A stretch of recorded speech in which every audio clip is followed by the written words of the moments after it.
los tipos de microorganismos, luego vimos cómo era su nutrición.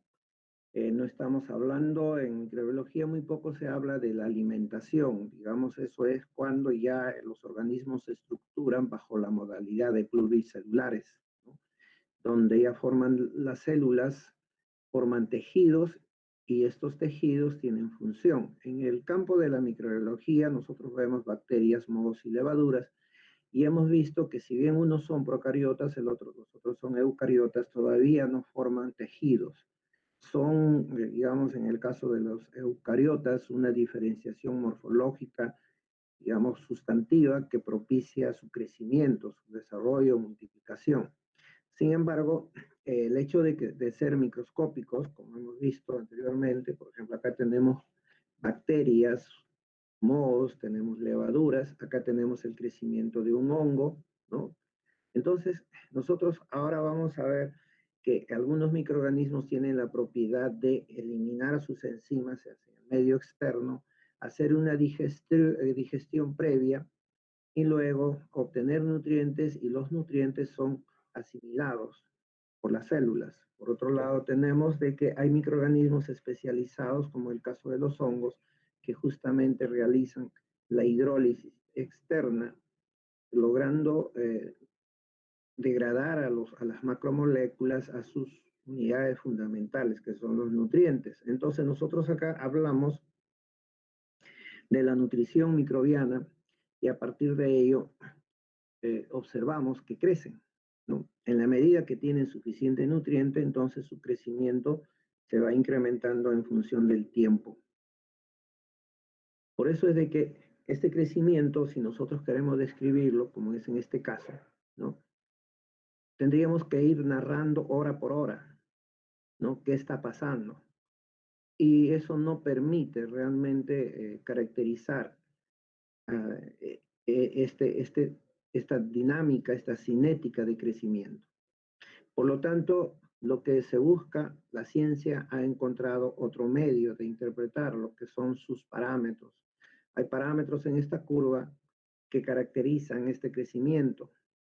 Eh, Lógicamente que este crecimiento está relacionado al entorno, al ambiente en donde el microorganismo está presente. Ya vamos a ver esas condiciones, ¿no? Y cómo es que se produce este crecimiento. Sin embargo, el tratar de establecer sus parámetros de crecimiento, o sea, sus características, entonces tenemos que utilizar ciertos modelos matemáticos, cierta forma para poder decir si está, cómo es que está sucediendo este crecimiento, si el sustrato le está respondiendo o no con las condiciones para que ésta pueda crecer.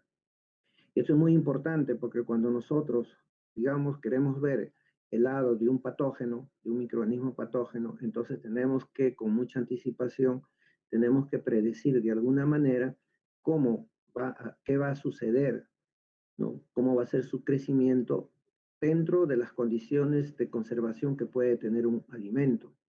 Eso se puede predecir, se puede saber, se puede desarrollar mecanismos predictivos para saber cómo es que un microorganismo sobrevive a condiciones de procesos de alimentos. Por lo tanto, tenemos que tener algunos parámetros, ¿no? Que nos indican a tal hora esto va a suceder. Y esa predicción basada en modelos que nos permite caracterizar a un microorganismo es típico para cada uno de ellos. No es lo mismo las condiciones en refrigeración de Escherichia coli comparado con Salmonella. Salmonella, por su naturaleza, va a buscar ambientes donde exista 37 grados de temperatura. Sin embargo, hace sobrevivencia por debajo de ella, sin llegar a límites de 10 grados, que ya no crece, porque es un patógeno muy exigente, comparado con Escherichia coli, que puede sobrevivir por debajo de 5 grados centígrados hasta 10 grados, aproximadamente menos 10 grados centígrados, a por encima de los 62, 63 grados centígrados. Su sobrevivencia funcional está hasta 45 grados, pero su sobrevivencia, digamos, como estructura, como célula, con resistencia que hemos visto, que a efectos de temperatura las células se acomodan, sintetizan algunas moléculas, etcétera, etcétera, Entonces, esa resistencia se eleva a 65 grados, en donde de una población muy grande quedarán algunos sobrevivientes. Hay efectos, sí, pero no tenemos la seguridad de eliminarlo. Entonces, tenemos que buscar en procesos industriales, en la conservación de alimentos, de dónde a dónde y cómo crece este microorganismo. Y es así como se establecen, por ejemplo, temperaturas de pasteurización, temperaturas de esterilización, etcétera, etcétera, basado en una expresión, ¿no?, matemática del crecimiento, en este caso vamos a ver de bacterias. Pero esto significa que debemos tener algunos conceptos, ¿ya?, que devienen de todos los capítulos que ya hemos estudiado. Esto es así, por ejemplo, cuando nosotros queremos describir esta curva de crecimiento, entonces tenemos una ecuación que nos dice que I viene a ser la población total, ¿no? La población total, que se alcanza cuando A viene a ser el punto inicial de crecimiento, crece exponencialmente, crece exponencialmente, pero en este crecimiento exponencial hay un momento en que la curva va perdiendo tangente. Esto viene a ser una tangente, por lo tanto tenemos, aquí hay un triángulo, y vemos que este triángulo, el ángulo es igual en cada uno de estos puntos. Entonces, esto es una tangente. Por lo tanto, tenemos acá el seno y el coseno. Ya estamos hablando en condiciones de matemáticas. Por lo tanto, hay un momento en que la tangente va perdiendo ángulo. ¿Por qué? Porque en esta zona probablemente el microorganismo ha consumido el nutriente, se agotó el nutriente y tiene que emplear el metabolismo secundario. Se modifica el pH, hay ausencia de vitaminas, etcétera, etcétera. Miren acá, en esta otra placa tenemos una variedad de microorganismos con fisiología diferentes, exigencias diferentes. Entonces compiten por el sustrato. Cuando este se agota, se limita el crecimiento de los microorganismos. Abundancia de individuos y bajo la concentración de nutrientes de manera constante va a ocurrir ese fenómeno. El más hábil, el más predispuesto al manejo enzimático para poder trasladar sus nutrientes es el que va a prosperar. Sin embargo, de todas maneras, crece. Habrá algunos que no crecieron y están ahí, pero como células individuales, microscópicas, no lo vemos. Pero lo que nosotros vemos aquí es la que en condiciones de competencia y teniendo capacidades, habilidades para sobreponerse a esa competencia puede crecer. Entonces acá nosotros tenemos un punto en donde la curva de crecimiento se aplana. Por eso es que acá se manifiesta en la ecuación un signo negativo. Nos está diciendo que el crecimiento exponencial va perdiendo, ¿no?, el comportamiento lineal se está haciendo sigmoideo, y por eso pone exponencialmente. Entonces hay un decrecimiento, disminuye el crecimiento de manera exponencial. En función de B es la pendiente, entonces acá está disminuyendo la velocidad de crecimiento, pero en función de la tangente que va disminuyendo, al cual hay que, digamos, restarle otro evento, que es la población total que se habría alcanzado en función del tiempo. Entonces, estamos hablando de un proceso, un evento que está expresado en estas condiciones. Ojalá alcance el tiempo hoy día para poder hacer un pequeño ejercicio. En su WhatsApp ya se encuentra el papel milimetrado para que puedan trabajar en, en,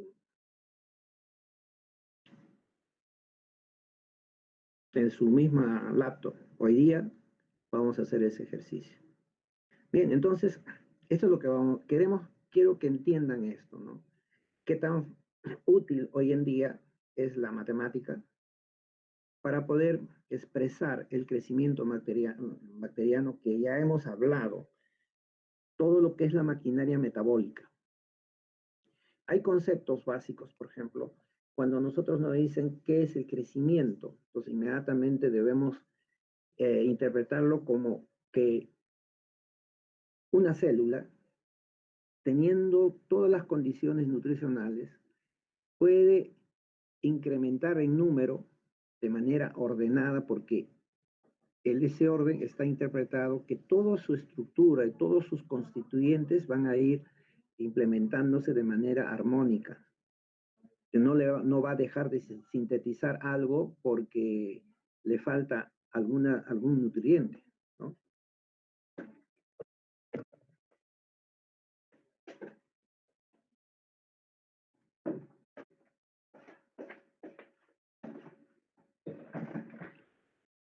Entonces, a eso nosotros le vamos a llamar incremento ordenado de todos los constituyentes y estructura celular, ¿no? Eso es un concepto básico para el crecimiento.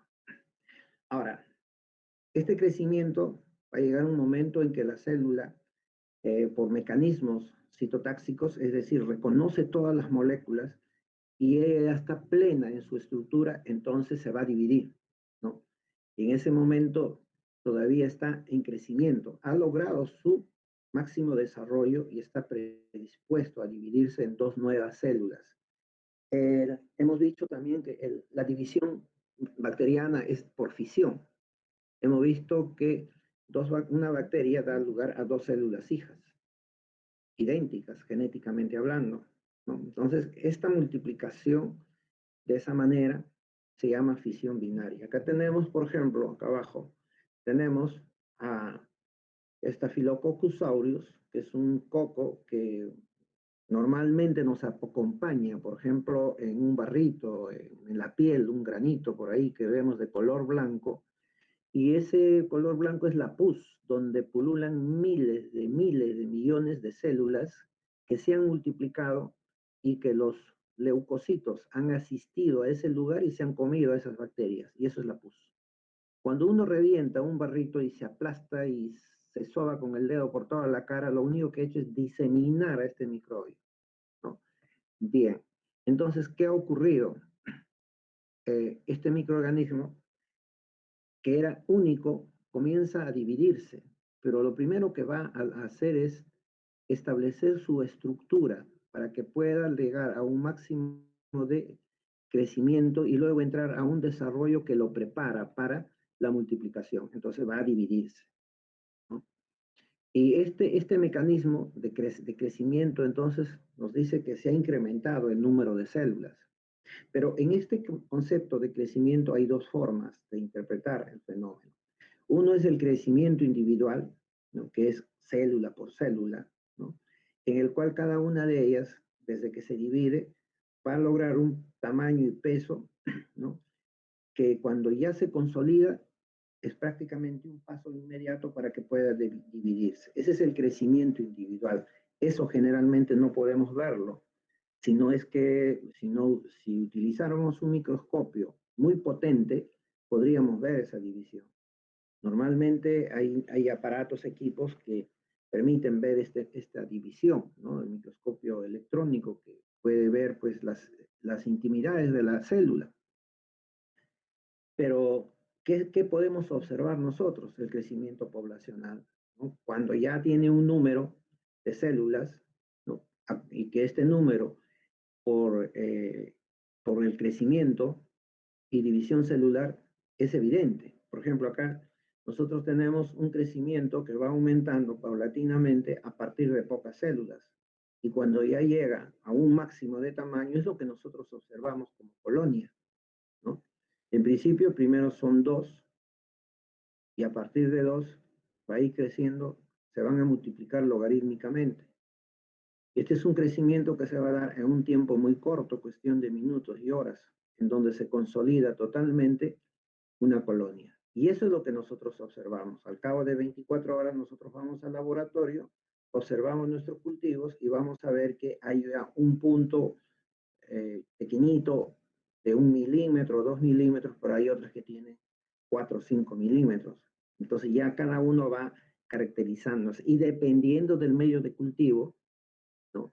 Algunas ya no van a crecer, en cambio otras, donde el medio de cultivo le es favorable, tienen todo, sí se van a identificar, se pueden clasificar. Entonces, el crecimiento de poblaciones tiene características típicas que solamente nosotros lo podemos observar a través de una curva, ¿no? Nosotros podemos hablar de que la población se ha incrementado o existe un incremento de población bajo una forma de tipo sismoidea en donde la tangente es típico para cada microorganismo. También vamos a reconocer que hay una fase inicial y una fase final en donde va a haber un incremento, niveles logarítmicos de poblaciones, ¿no? También, digamos, acá en este punto, cuando hablamos crecimiento, no hablamos del periodo de muerte, ¿no? No se considera, eso lo vamos a ver en otra parte. Cuando hablemos de enlatados, por ejemplo, ahí nosotros vamos a ver cómo el efecto térmico va a hacer que esta población, en el punto que se encuentre, va a disminuir. En cambio, cuando hablamos ya de la parte individual de cada célula, estamos hablando del ciclo celular, ¿no? En donde hay un aumento de las estructuras intracelulares. Entran en función algunas vías metabólicas que no estaban claramente establecidas porque no había necesidad, pero cuando ya hay mucho mayor número de individuos, entonces se hace necesario la activación de ciertas enzimas, ¿no? Y lo único que podemos ver a nivel macro es un aumento en tamaño y peso del individuo. Si se puede calcular, ¿no?, cuántas unidades formadoras de colonia existe en un gramo, ¿no? Acá tenemos, por ejemplo, dos células que se están dividiendo. Ahora comprendan ustedes que dentro de esa división, ¿no?, no toda la célula cambia de estructura, solamente reparte su material citoplasmático entre dos células, ¿no? Y este reparto no es equitativo, no es democrático, por decirlo así. Entonces la célula va a establecer un aparente equilibrio, pero luego va a ir sintetizando inmediatamente todo lo que le falta de manera individual. Pero al mismo tiempo entienda de que si se divide, lo nuevo que va a sintetizar la célula es esta parte. En cuanto a pared bacteriana, las partes externas y la parte de la membrana celular. En otra división sucesivo, entonces, otra porción de la pared va a ser nueva. Y así van a pasar muchas generaciones en donde recién vamos a tener un recambio molecular nuevo, que ya no existirá de los ancestros. Y para eso se necesitan varias generaciones. Entonces, no pensemos en eso de que la célula se va a dividir y todo es nuevo. No, solamente ciertas partes de sus envolturas son nuevas. Y este recambio molecular va a darse quizás en un momento determinado de manera total a través de varias generaciones. Siempre va a quedar un poco de nuevo y mucho de lo antiguo. En estas etapas también hablamos de que hay algunas bacterias que cuando alcanzan una necesidad nutricional y esta no se aporta de inmediato, comienzan a esporular o por algún otro factor de estrés.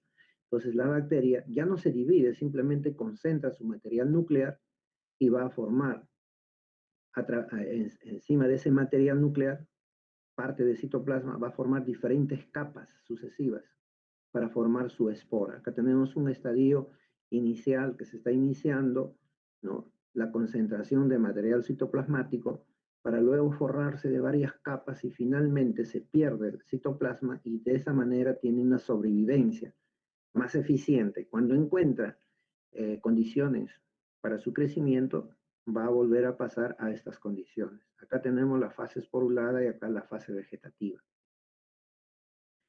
Hemos dicho también de que la reproducción es por bipartición, ¿no?, en donde lo más importante es el material nuclear primero que se va a replicar, pero esta replicación hace que la copia que se va a dar prácticamente se va a repartir a ambos lados. Quien hace esa repartición y fija al ADN son los mesosomas, unas estructuras proteicas, ¿no?, de tipo membrana que va sosteniendo a este material nuclear y los va trasladando convenientemente hacia ambos lados. Y de esa forma se asegura la célula que su ADN sea convenientemente instalado en las células hijas. En la medida que está ocurriendo este fenómeno, parte de, de las membranas celulares comienza a formar un tabique, ¿no? en realidad son círculos de proteína que se van formando para mantener esta división. Entonces tenemos en un primer momento que la membrana celular comienza a elaborar, a sintetizar un mesosoma que soporta el ADN. El mesosoma, dentro de este soporte, que es como un soporte, entonces sostiene a la duplicación del ADN. Una vez que se ha duplicado el ADN, cada copia va a su respectivo lugar y como ven acá, los mesosomas son los encargados de sostenerlo. No solamente los mesosomas, sino que hay otras proteínas que sostienen a todo este comportamiento molecular. Finalmente se va a fijar un tabique, el tabique prospera y divide a la célula y de esta manera nosotros hemos completado un ciclo celular de este tipo de microorganismos, que acá será una división individual. Acá tenemos una población, miren, acá se están dividiendo, siguen dividiéndose. Entonces, una vez de que se ha duplicado el ADN, esta duplicación está dirigida por la ADN polimerasa, ¿no?, que se encuentra en los lisosomas. De esa manera, la pared bacteriana comienza a formar un tabique, la membrana celular, las membranas comienzan a formar un tabique transversal que separa a la célula madre en dos células hijas. Entonces aquí tiene mucha actividad la ADN polimerasa. En esta reproducción por bipartición, entonces tenemos algo muy importante, ¿no?, que en el origen de la replicación, el cromosoma único, que es circular, comienza a replicarse. Ya se está acá replicando. Este cromosoma entonces se va a fijar a la membrana plasmática en donde están los mesosomas en un punto medio de la célula. Es muy importante, por ejemplo, las proteínas FTSZ, ¿no?, que son proteínas que van a formar como un armazón proteico molecular, como un anillo, que sostiene, mantiene estable la forma de la célula. En el siguiente momento, ¿no?, entonces se replica totalmente el ADN, ¿no? No se olviden de que las bacterias tienen un solo cromosoma.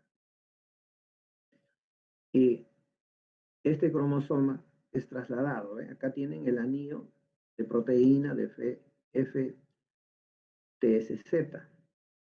que es el que dirige, guía a que este tabique de membrana, partiendo de las membranas y todo lo que es protección de las células, se dirija en esta dirección. Es como una proteína, un elástico que va dirigiendo la división celular. Y finalmente tenemos esto. La célula está totalmente dividida, esta es una célula hija. Una vez que alcance el desarrollo, esta célula va a volver a lo mismo, a hacer el mismo trabajo. Acá tenemos un poco más en detalle cómo es que el septum se va alargando, se sintetiza acá esa proteína, un pequeño anillo que va creciendo y finalmente se divide. Una vez que se ha consolidado la célula, se disuelve ese tabique y finalmente la célula se individualiza, ¿no? Ahí tenemos la división de una célula bacteriana.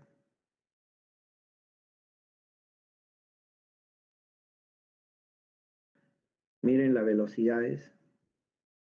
Por ejemplo, acá tenemos la división de eucarionte, ¿no? Sus núcleos se está dividiendo. En cambio que aquí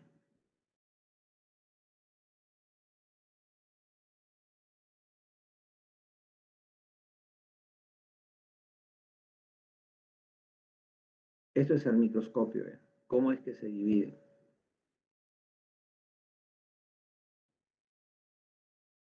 En los tramos finales, vean, la división ya no es tan exuberante.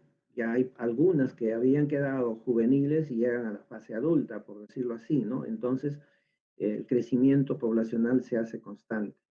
Miren, acá son pocas y miren la velocidad. Probablemente ahí tienen los nutrientes, tienen todo favorable, su metabolismo es muy acelerado. Pero observen ahora que ya habiendo completado el número, solamente algunas en la etapa tardía comienzan a terminar su crecimiento. Después de ello va a venir la muerte.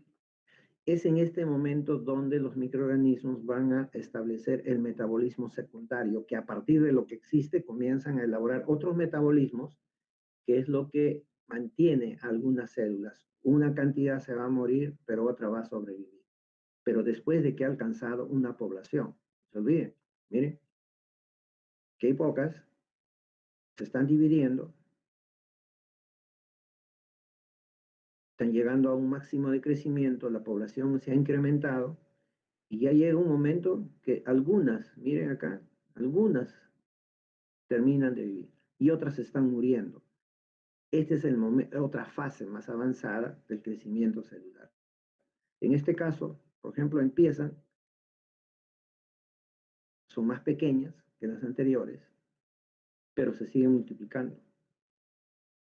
Probablemente no tienen flagelos, no tienen cómo movilizarse, no tienen cómo buscar el alimento, el nutriente, y se establecen ahí. Aumentan en número, se hacen muy densas, crecen unas sobre otras y finalmente establecen sus colonias. Es ahí en donde nosotros recién podemos observar. Es más, ustedes van a ver que se forma un halo. Eso quiere decir que todo lo que ha consumido por esta zona ha podido llegar por difusión y en esta zona ya han atacado todo lo que encuentran en el sustrato. Todo eso que hemos observado se llama ciclo celular, ¿no? Proceso de desarrollo de la bacteria de manera aislada. ¿No?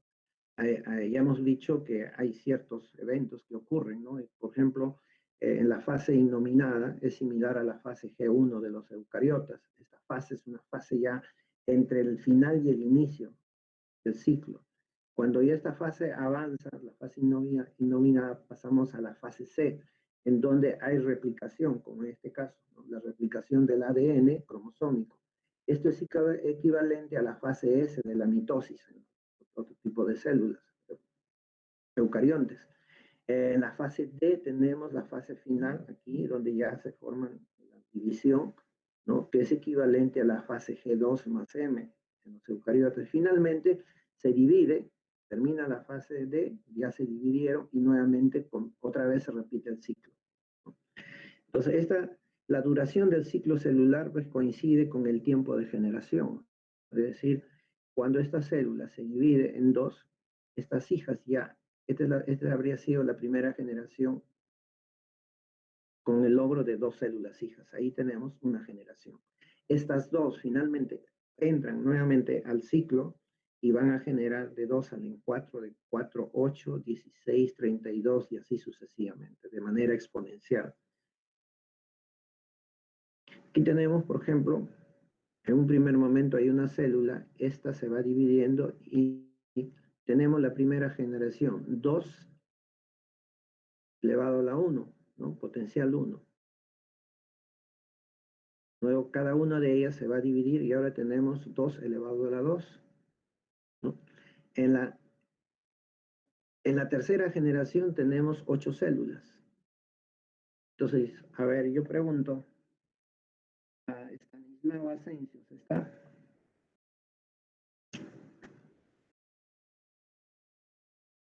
Estanislao no está. Eric Bustamante.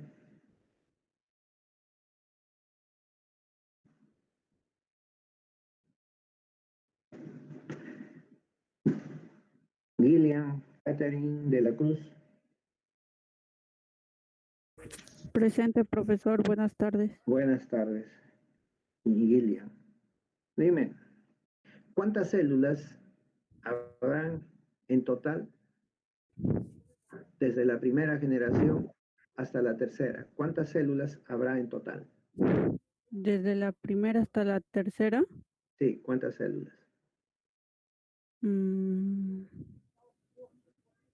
7. ¿Por qué 7? Estamos Por... viendo de que el número para, porque de una salen 2.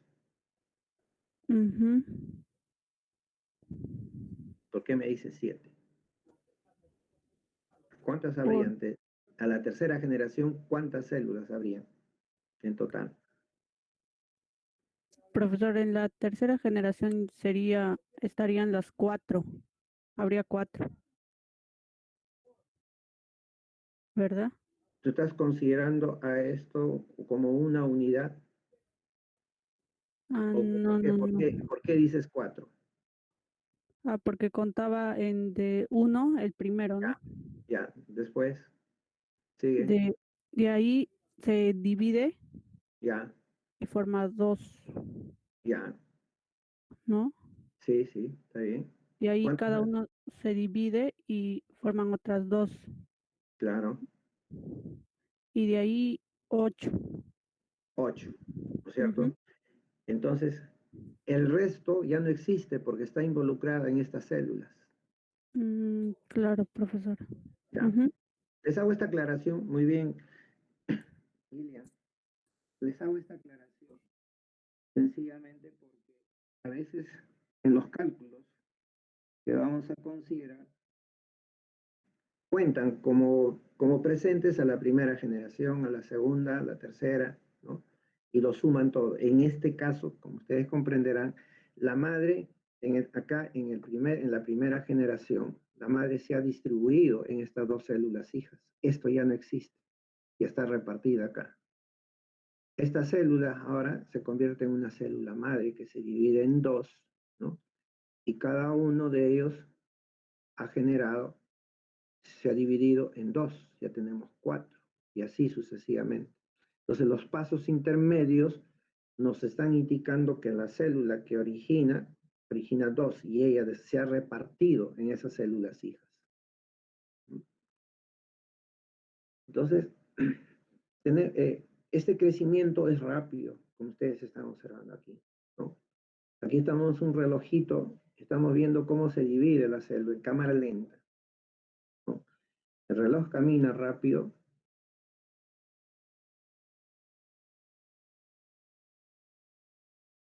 y el número de células por cada hora aumenta. Empezamos en 2 y ahora estamos en 32.262.000,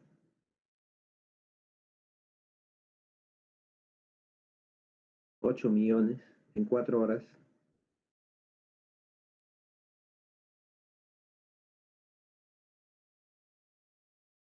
En 6 horas, 536 millones. ¿Verdad?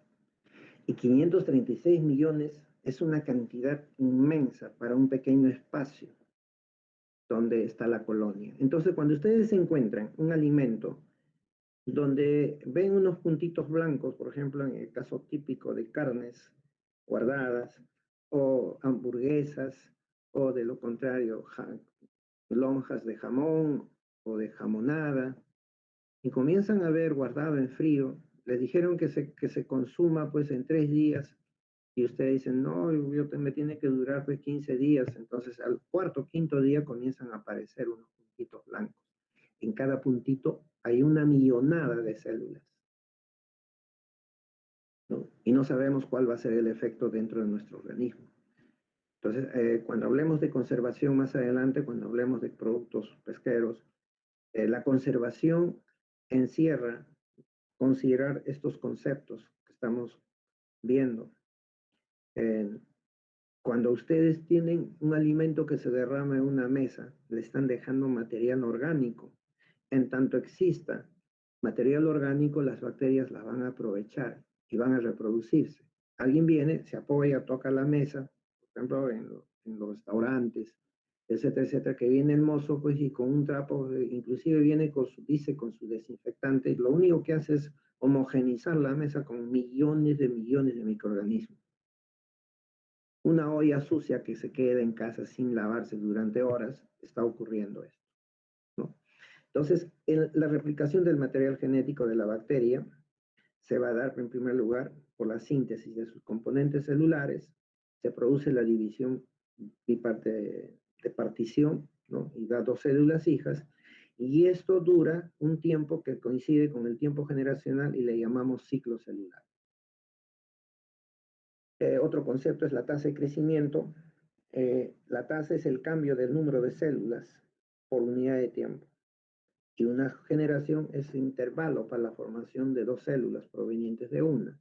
Y el tiempo de generación es una cantidad de tiempo que tarda una población en duplicarse, ¿no?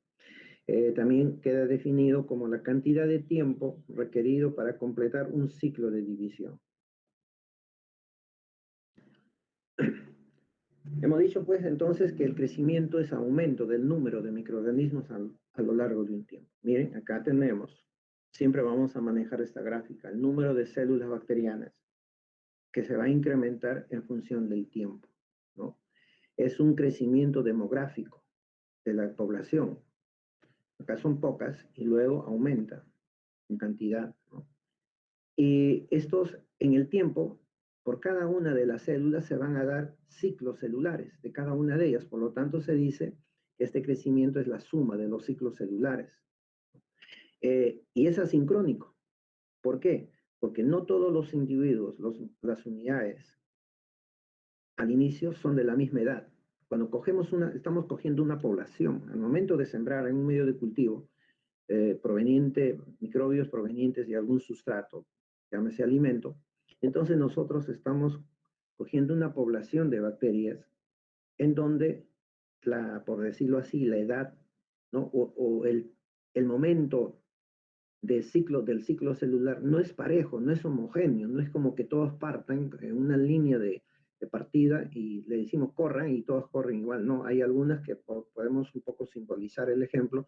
Hay niños, hay jóvenes, hay adultos, hay ancianos, ¿no? Entonces, el anciano va a claudicar en su crecimiento después del inicio cuando se da la largada, por decir, el punto de la partida. Va a recorrer un tiempo y ahí se muere. Pero en ese tiempo que ese anciano está avanzando en el crecimiento, se puede dividir. Y ya no deja de ser anciano, ahora se convierte en una célula nueva, o dos células hijas, que comienzan a recorrer el camino del crecimiento. Por eso se dice que es asincrónico. Cada microorganismo se encuentra en un punto diferente del ciclo celular. Pero hay un momento en que toda la población, ¿no?, terminan de dividirse. Ustedes han visto el video donde se observa pues, que llega un momento en que toda la población deja de dividirse por muchos factores, ¿no? Otras, en ese momento donde ya se llegó a la saturación de células en un sustrato determinado, habrá algunas que estarán terminando de dividirse y están replicando su ADN, se estarán alargando, estarán haciendo un metabolismo lento, pero que a la larga le puede llevar a una división celular lenta. Pero esta división, este incremento en los tramos finales aquí, en esta zona, se va a compensar con la muerte. Entonces, por eso es que la línea, el crecimiento, tiene una asíntota pequeña y una asíntota muy grande y una línea de reposo. No hay crecimiento aparentemente, pero se ha observado de que aquí hay microorganismos que se están muriendo y otros que están naciendo.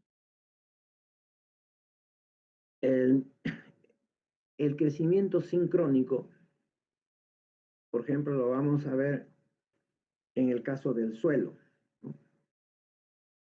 Todas las bacterias que se encuentran en el suelo generalmente están próximas a su crecimiento máximo, ¿no? Y ahí esperan condiciones favorables para poder reproducirse, ¿no? Entonces, ese es un movimiento sincrónico. Todas están esperando un momento determinado.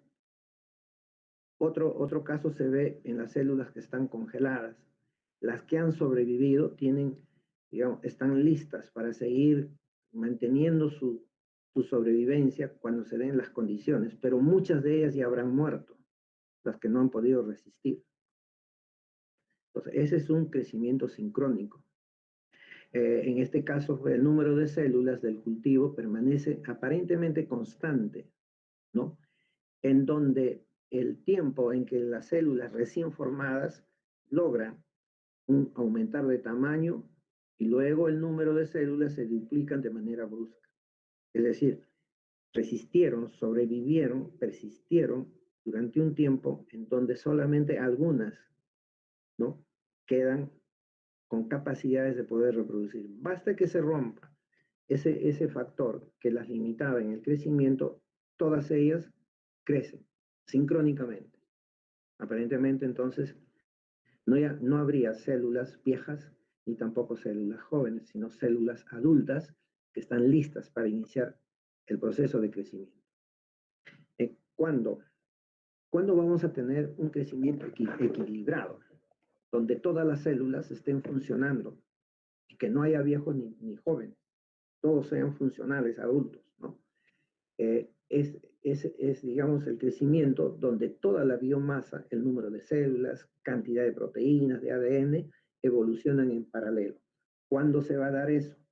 Cuando nosotros estamos renovando constantemente el medio de cultivo, cuando el sistema provee constantemente a las células nutrientes, pero al mismo tiempo le retira lo que podría modificar el ambiente, el entorno de la bacteria. Entonces la bacteria siempre va a tener nutrientes y todo lo que ella excreta se elimina. Y siempre le va a estar llegando un nutriente nuevo que lo aproveche. En este caso, las células aumentan en masa, ¿no? Pero ese aumento de la biomasa estará en equilibrio con la cantidad de nutriente que ingresa y que el entorno no se modifica. En ese caso tenemos un crecimiento equilibrado. De acuerdo a todo lo que hemos conversado, entonces estamos viendo de que la célula es única y luego se va a ir modificando internamente para luego transformarse en dos células. ¿De acuerdo? Este tipo de comportamiento nosotros lo vamos a ver de esta manera, ¿no?, en 4 fases. La primera fase, que se llama la fase LAG, LAG, la fase exponencial, la fase estacionaria y la fase de muerte. Son 4 fases, ¿no?, que hay que tenerlo siempre presente. La fase LAG, LAG, la fase exponencial, la fase estacionaria y la fase de muerte. Cada una de estas etapas del crecimiento, porque de aquí a aquí ese crecimiento comienza a crecer, está expresado matemáticamente. Estas son las fórmulas básicas, elementales de la microbiología, ¿no?, en donde nos dice que la derivada de la población total está en función de la derivada del tiempo. Ahora yo pregunto, ustedes ya llevaron matemáticas, entonces quiero saber qué entienden ustedes por derivadas. Jacqueline está.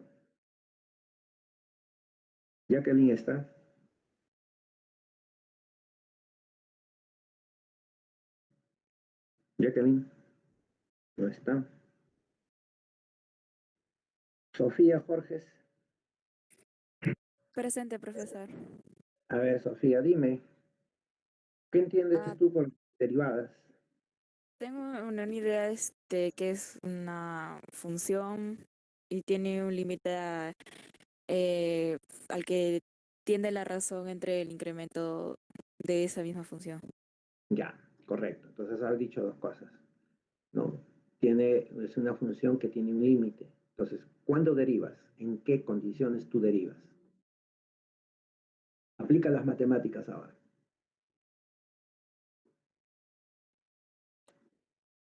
¿Se refiere al gráfico que está mostrando? Sí, claro. Este es el fenómeno, ¿de acuerdo? El fenómeno es toda esta línea roja. Entonces hemos visto que hay una fase de adaptación, una fase de crecimiento exponencial, una fase estacionaria y una fase de muerte. En este caso, estamos hablando de la fase exponencial, ¿no? La lag ya es un estado de adaptación, pero acá hay una variación. Aquí ya varían las cosas, acá no. Como acá tampoco, pero acá sí. Hay entonces dos, digamos, fases donde se puede haber variación. Solamente cuando está variando recién se saca derivada. Ajá, exacto, ¿no? Muy bien. Todos lo han entendido, por favor. Esto va a ser de aquí para adelante, esto va a ser nuestro léxico.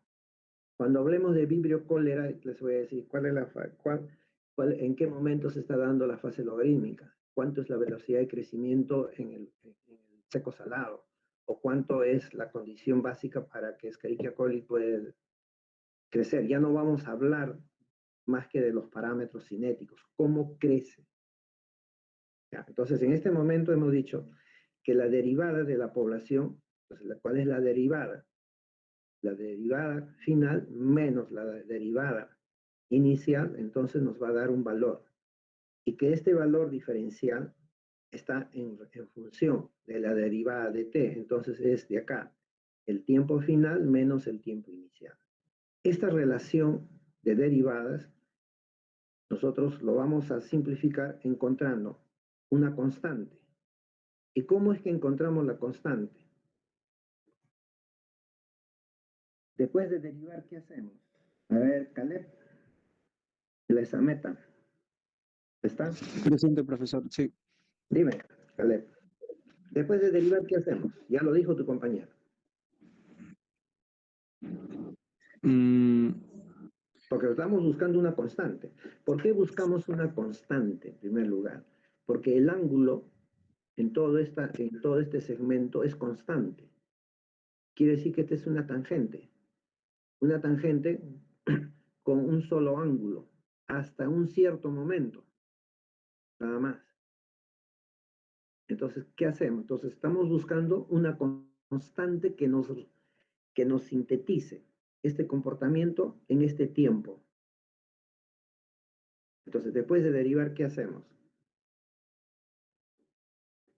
¿Lo divide? No. Después de derivar, ¿qué sigue?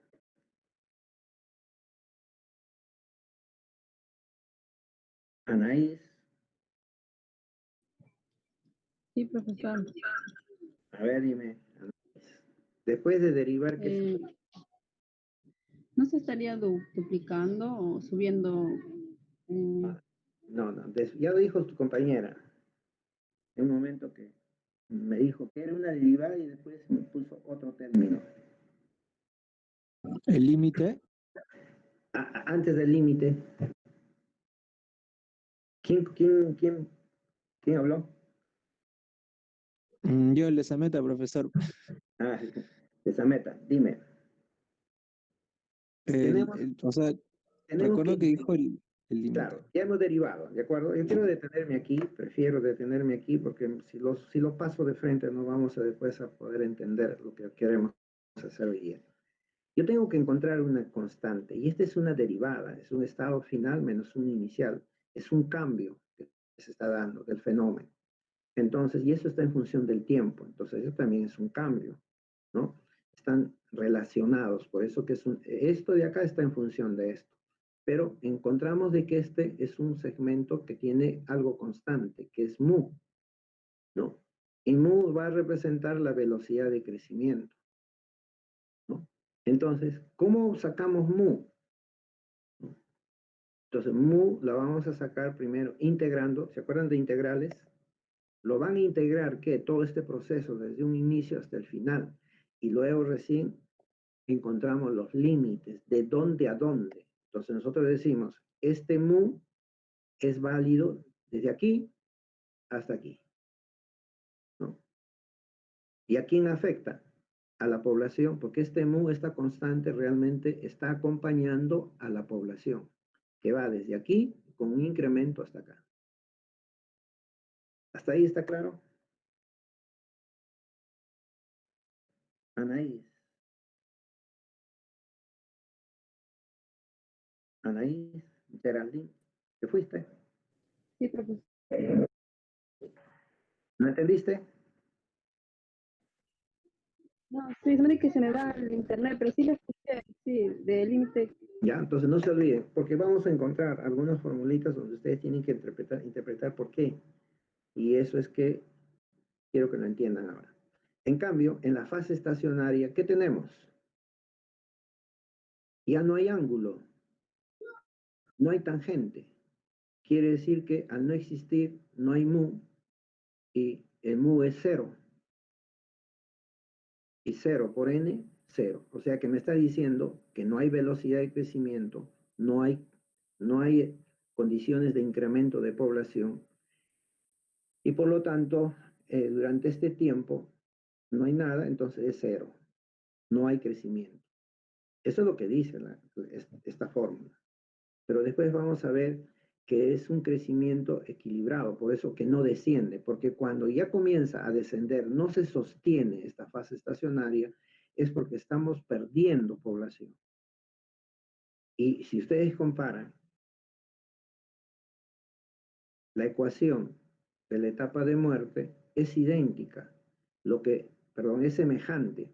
Lo único que cambia es de que acá hay un incremento, ¿no?, del valor de la constante acompaña el incremento de población. Aquí hay una constante que nos está diciendo que perdemos población en cada momento que pasa o en función del tiempo. Entonces ya tenemos las ecuaciones básicas que representan a cada una de estas fases de crecimiento. Durante la fase exponencial, pues cada microorganismo se va a dividir a intervalos constantes, ¿no? Y la población se doblará en el transcurso del tiempo, conocido como tiempo de generación. Es decir, y en un momento tenemos 10, como es exponencial, al siguiente momento tenemos 100, luego tenemos 1000, 10.000 y así sucesivamente. Un ejemplo de ello tenemos, ¿no? Por ejemplo, X es el número de bacterias al tiempo 0. Y es el número de bacterias al tiempo T. Y T es el tiempo en crecimiento exponencial. Entonces, el análisis de lo que hemos conversado es la siguiente, ¿no? Después de una generación tenemos X multiplicado por 2. En la siguiente generación tenemos 2 elevado a la 2X. Y así sucesivamente vamos incrementando. Cuando hay n generaciones tenemos esta ecuación, que la población que nosotros vamos a encontrar es igual a 2 elevado a la n de la población inicial, en base a la población inicial. X es el número de bacterias al tiempo 0. Esta es la ecuación fundamental de la microbiología. Entonces, ¿qué hacemos para calcular n? El número de generaciones. Aplicamos esta fórmula, ¿no? Aplicamos esta fórmula. Y si queremos, digamos, buscar mecanismos de simplificación aritmética, entonces tenemos que considerar que el logaritmo de 2 es 0.3010, ¿no? ¿Qué pasa aquí? Y ahora tenemos 1, porque acá es valor aritmético 1, n, 1 sobre este logaritmo es igual a 3.3, es igual a 3.3 logaritmo de y sobre el logaritmo de x. Entonces ya tenemos una fórmula más simple para poder calcular el número de generaciones. Este número de generaciones dividido, ¿no?, dividido en el tiempo que nos indica, que nos tienen que dar como dato, determina el tiempo generacional, que es G, ¿no? Tiempo entre el número de generaciones. Si a mí me dicen, por ejemplo, acá tienen un ejemplo, al inicio tenemos 1000, al final tenemos 100.000 células. Y esto se ha durado en 4 horas de incubación, expresado en minutos, 240 minutos. Entonces reemplazo números y tengo acá un valor de 6.6 generaciones. 3.3 por el logaritmo, ¿no?, de 100. Simplifico 3 ceros acá, 3 ceros, entonces tengo el logaritmo de 100. El logaritmo de 100 es 2. Multiplicado por 3.3 es 6.6 generaciones. Divido los 240 minutos entre 6.6, entonces el tiempo que ha demorado en pasar de una generación a otra generación es de 36 minutos. Miren, el pasar de 1000 a 10.000, por ejemplo, en esta bacteria, es de 36 minutos. Imagínense ustedes si tienen un producto de carne, un pescado que en la superficie tenga por centímetro cuadrado o por gramo, como quieran, de 10 a la 4. ¿En cuántos minutos pasaría a 10 a la 6? Que ya está pudriéndose. Prácticamente en 1 hora, hora y media, ya estaría entrando al estado putrefactivo. Sin embargo, el análisis sensorial es aceptable. Es más, llevamos a casa, le damos la fritura, etcétera, etcétera, y estaríamos comiendo ya con alta dosis de histamina. Algunos no les va a afectar, pero a otros es muy sensible a la histamina por una descomposición de la histidina en la carne del pescado, entonces ya le va a sentir el efecto, se va a enronchar. Y estamos prediciendo cuánto sería la carga al cabo de tantas horas. Si llegamos a la casa y lo dejamos ahí a temperatura ambiente, las bacterias siguen multiplicándose. Y eso acorta, ¿no? O, digamos, altera el normal estado del producto. Esa es la forma como nosotros podemos ir prediciendo. Vamos a predecir, simplemente porque hemos hecho estos cálculos. Le hemos hallado, ¿no?, el tiempo en el cual se produjo esta variación de población. Vamos a ver ahora las fases, ¿no? Y se representa pues una curva típica de esta manera, en la cual tenemos las 4 etapas A, B, C y D. Tenemos la fase lag, la fase exponencial, la fase estacionaria y la fase de muerte. La fase de latencia, que es esta de acá, ¿no?, también se conoce como fase de adaptación. El microorganismo llega a otro sustrato, más fresco probablemente, y encuentra y tiene que adaptarse. Por ejemplo, el pasar de una levadura, de una chicha fermentada, se la pasamos a un mosto fresco, o sea, a otro sustrato, otra chicha recién preparadita para que se fermente, él va a encontrarse en otra situación, ya no tan inhóspita, pero se ambientó a esa situación de la chicha fermentada y pasa ahora a otro ambiente. Entonces se encuentra en mejores condiciones.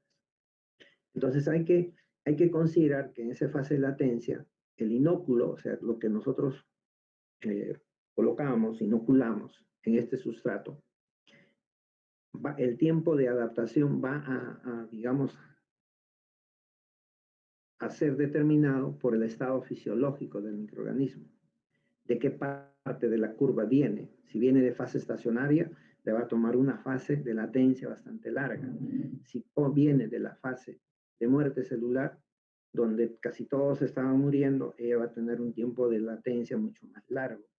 Pero si viene de una fase exponencial, inmediatamente va a comenzar a atacar al nuevo sustrato, ¿no? También del tamaño, si pongo 10 o si pongo 100 o si pongo 1000 o 10.000 o 100.000 o 1.000.000, ¿no?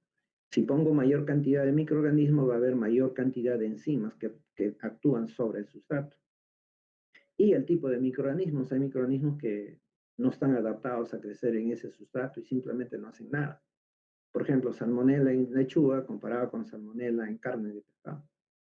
¿En dónde encuentra mayores condiciones de proteína? Lógicamente, en una proteína animal.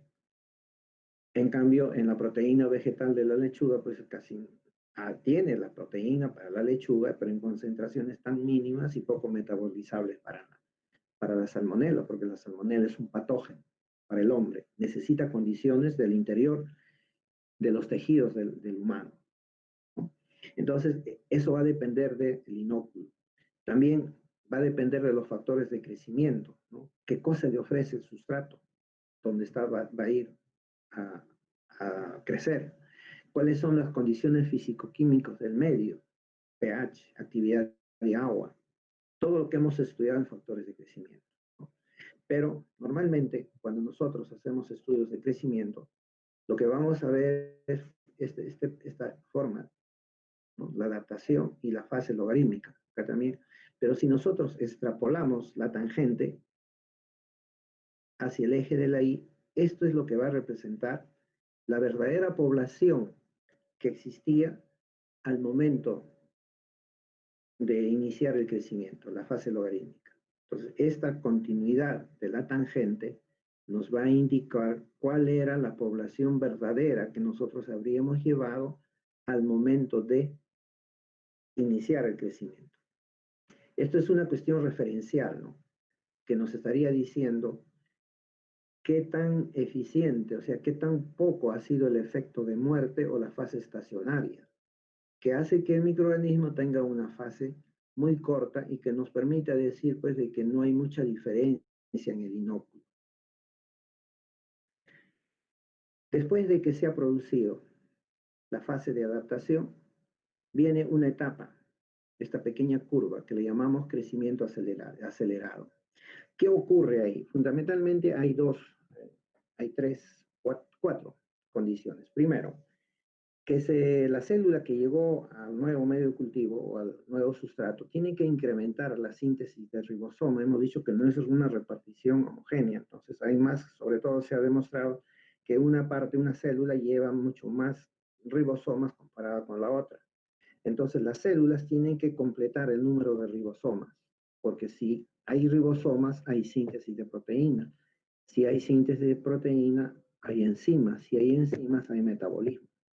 Entonces, como ese metabolismo tiene que ser rápidamente implementado, entonces se tiene que lograr una síntesis de ribosomas de manera inmediata. Por otro lado, las membranas celulares, hemos visto cómo las membranas se van estructurando. No es una conformación de la membrana en toda su totalidad, no es nueva. Entonces, estas membranas que han sido nuevas tienen que completarse, ¿no? Con fosfolípidos, ¿no? Insaturados a nivel de la membrana celular para que tengan funcionabilidad de la membrana. En la medida que se van formando los ribosomas, hay mayor velocidad de síntesis de enzimas. Y por otro lado, se incrementan el metabolismo óxido-reductor, es decir, las sustancias que están oxidadas hay que reducirlas, es decir, hay que pasarlas a un estado molecular de donde se pueda sacar hidrógeno, es decir, electrones. Esa es la fase del crecimiento acelerado, que es esta de acá. Luego de eso viene la fase exponencial, de aquí hasta aquí, aparentemente, ¿no? El cultivo en este momento se encuentra en un estado autocatalítico. Cada una de las células es autónoma de poder hacer toda su actividad metabólica. No depende una de la otra, ¿no? Es un periodo relativamente corto. Miren, de aquí a aquí. Entonces, el incremento poblacional es brusco, ¿no? Es rápido. Y eso va a depender mucho del tipo de sustrato y cómo se adaptó el microorganismo. En esas condiciones, nosotros tenemos que la población final que podemos encontrar en esta etapa del crecimiento logarítmico es igual a la población inicial que se va multiplicando por división binaria en base 2, ¿no? A la n. N ya hemos dicho el número de generaciones. Su cinética está establecido de esta manera, ¿no?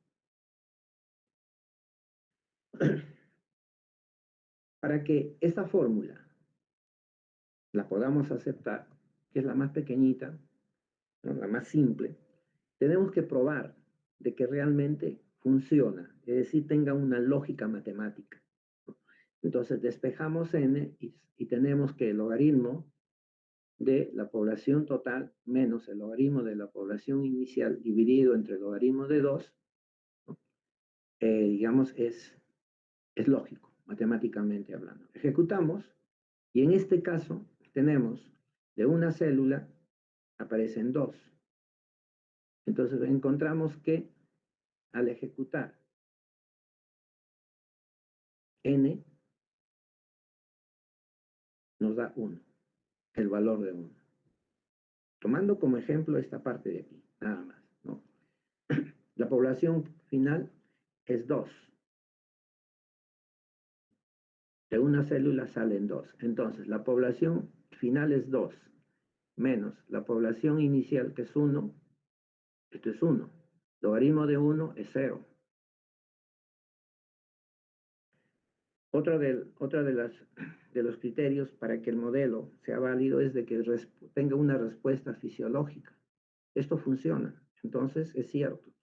Y que se interprete biológicamente. La interpretación para nosotros es de que de una célula, por diversos procesos, han salido 2. Entonces cumple con el criterio para el modelo, que tenga una lógica matemática, que nos diga que aquí ha ocurrido una generación, matemáticamente hablando. que esto responde a una respuesta fisiológica y que nos interpreta cómo es el crecimiento. A ver, José Medrano, ¿está? Sí, profesor, buenas tardes. A ver, José, buenas tardes.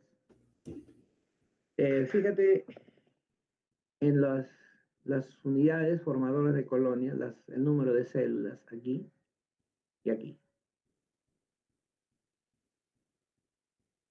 Ya. En uno dice que en 80 minutos, o sea, 1.33 horas, se han formado 16 células. Y en el otro también. Para ti, ¿cuál es más veloz? Más veloz sería el segundo. El de El de 60 minutos, ¿no es cierto? Miren, miren, es correcto. Que a partir de 1, ¿y cuántas generaciones ves ahí?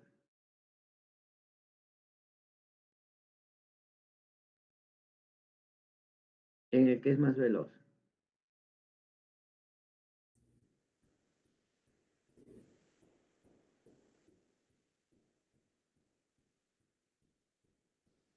Las ¿Cuántas generaciones?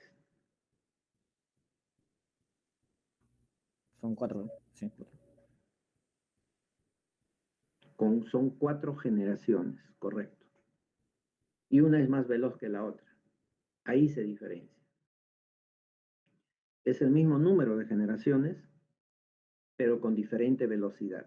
¿Qué te sugiere eso? ¿Por qué tiene mayor velocidad? José, sigue. Porque tiene mayor velocidad. Tiene mayor velocidad debido a los factores. Por ejemplo, Supongamos que uno. uno esté en un ambiente con pocos recursos que puede usar para la multiplicación y otro tiene más. Entonces, Ejemplo de recurso. ¿Ah? Ejemplo de recurso. Por ejemplo, uno podría estar en un pan y el Ya, otro en la mitad de un pan. Entonces, ya. el que tiene para un pan se va a reproducir más rápido. En cambio, el que tiene medio pan va a ser mucho más lento su crecimiento. ¿Tú crees que es así? Porque para una bacteria, un pan o medio pan o 1 centímetro de pan es igual. No, me confundí. Eso sería para determinar qué tan rápido llegaría la muerte. En cambio, sería en dos cosas distintas. Tendrían que ser dos recursos distintos. Por ejemplo, el recurso nutriente. De repente, un hongo llega a un filete de pescado y el hongo va a tardar mucho tiempo para poder iniciar su metabolismo o aprovechar ese sustrato, en tanto que llega una bacteria amilolítica, es decir, que rompe el almidón, rápidamente lo va a aprovechar. Así sea 1 centímetro de pan o 1 gramo de pan o 30 gramos de pan. Entonces va a depender mucho, esta circunstancia va a depender mucho de qué le ofrece el sustrato, no se olvide. Hemos visto cómo se interpretan los medios de cultivo, ¿no? Lo mismo que ha ocurrido en los medios de cultivo va a ocurrir en los sustratos naturales. Entonces, este cambio de número de generaciones que son iguales, el tiempo es diferente, la velocidad de crecimiento es diferente.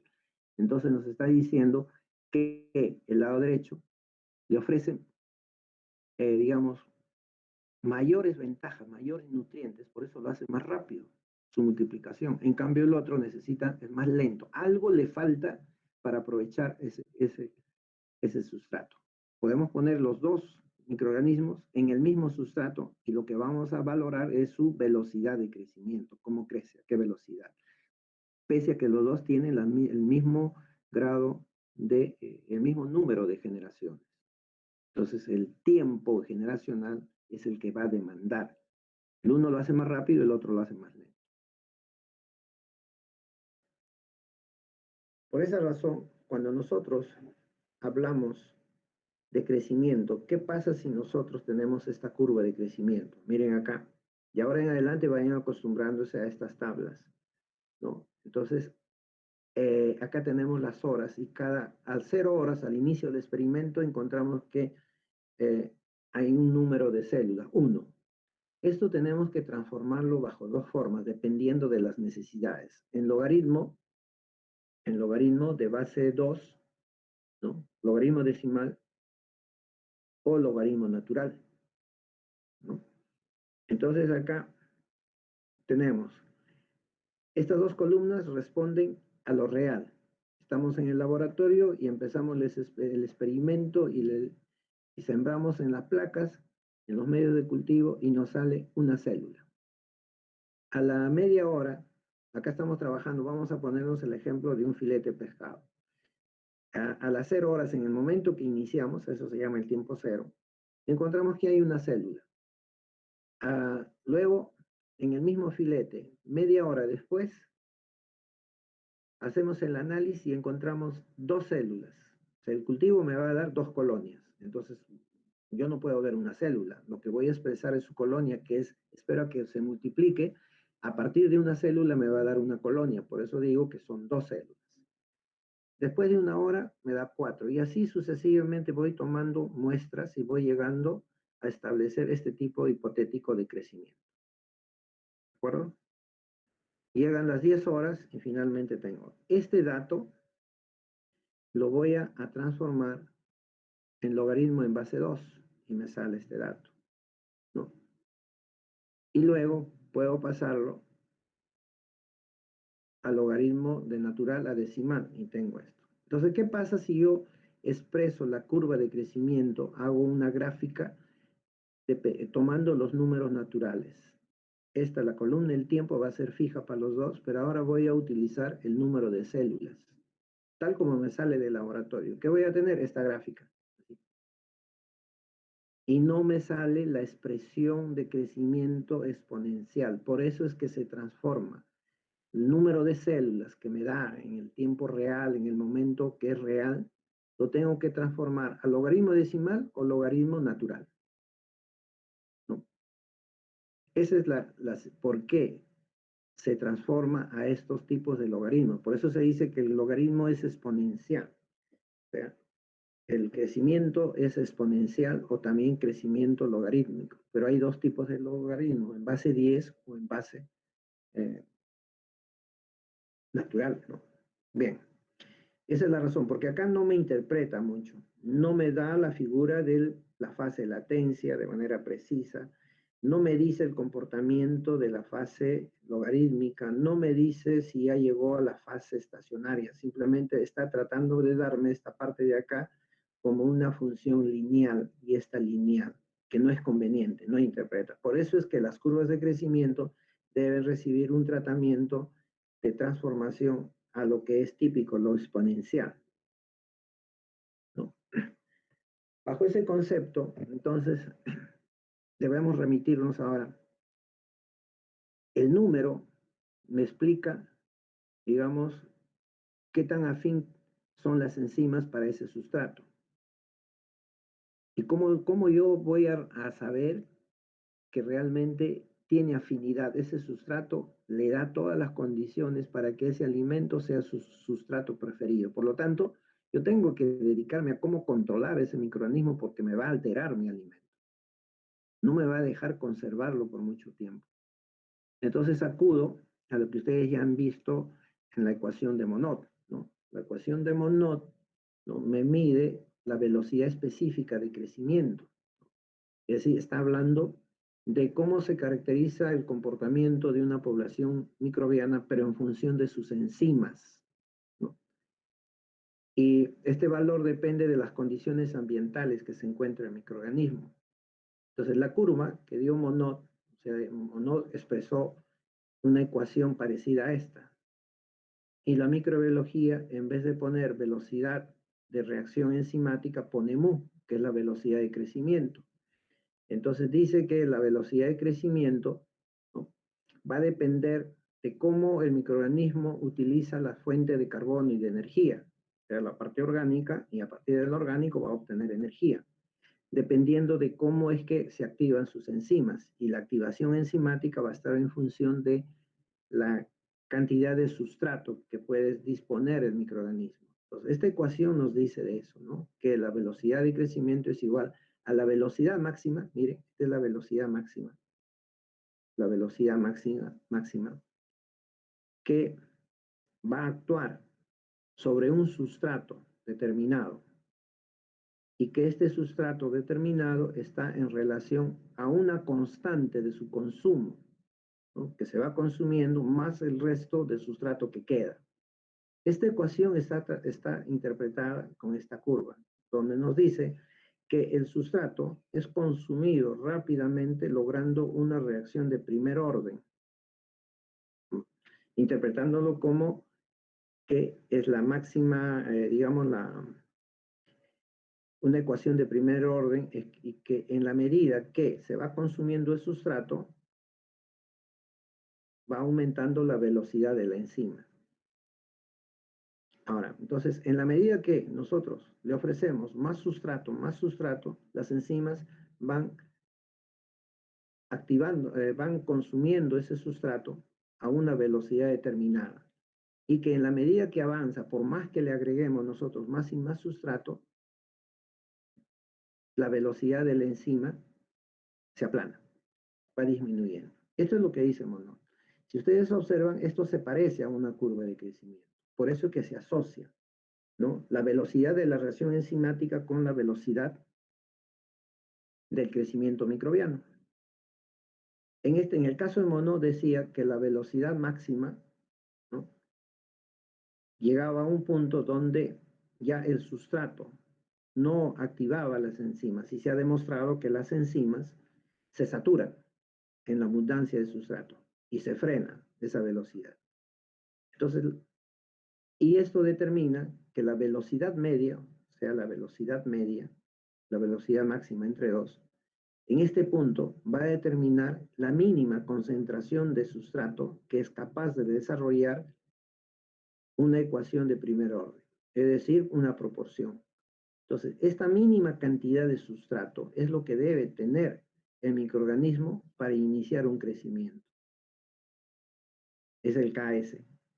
Ustedes en bioquímica lo han entendido como el Km, que es la mínima concentración de sustrato capaz de generar una reacción de primer orden, es decir, proporcional.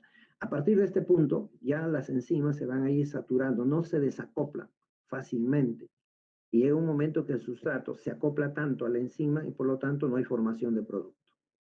Eso es lo que nos está indicando. Entonces, Monod nos apoya en esto de las fórmulas que van a interpretar el comportamiento en el crecimiento microbiano o bacteriano a través de su ecuación, que también se ajusta. Pero para eso nosotros debemos conocer la concentración de sustrato, ¿no?, que estamos aportando y que se va consumiendo.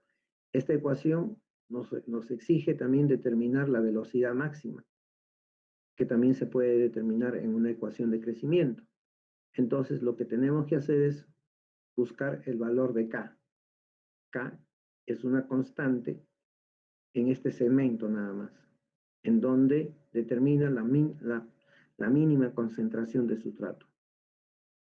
Cuanto más chiquitito, más pequeño es esta constante, entonces nos estaría indicando de que es afín al sustrato, es decir, es su sustrato preferido, que lo va a atacar rápidamente, porque sus enzimas actúan rápidamente y le corresponde una mínima concentración de sustrato como para poder avanzar en la reacción. Entonces, un ejemplo de ello es, por ejemplo, cuando nosotros establecemos una concentración de azúcar en un almíbar o una concentración de azúcar en un jugo. Y normalmente, si ustedes observan un jugo envasado o reformulado, porque le echan pues el colorante espesante, todos los antes, pero le dan una concentración de azúcar de 14 grados Brix, o sea, 14 gramos de azúcar, de sacarosa, para 100 mililitros. Esa concentración aparentemente satisface a todos los gustos en el dulzor de todas las personas. Sin embargo, si ustedes le ponen un poquito más de azúcar, entonces lo va a rechazar la gente, va a decir, esto está muy dulce, no me gusta. Y si le ponen menos, va a decir, esto tampoco me gusta. Pero ¿qué pasa? ¿Por qué realmente han puesto 14%? Porque es una concentración en el cual las levaduras que podrían haber resistido el proceso de pasteurización, no se olviden que las levaduras forman ascosporas, sus esporas. Algunas bacterias producen esporas. Entonces se ha buscado una temperatura en la cual, después del efecto térmico, si quedase algún sobreviviente, encontrará una concentración de azúcar que haga que sus enzimas, como hay abundancia de sustrato, no la dejen actuar, la inhiban. Y de esa manera el producto se va a mantener por más tiempo. Entonces, hay una explicación lógica en los procesos industriales que pueden ir controlando a los microorganismos. Esa es la importancia de la ecuación de Monod.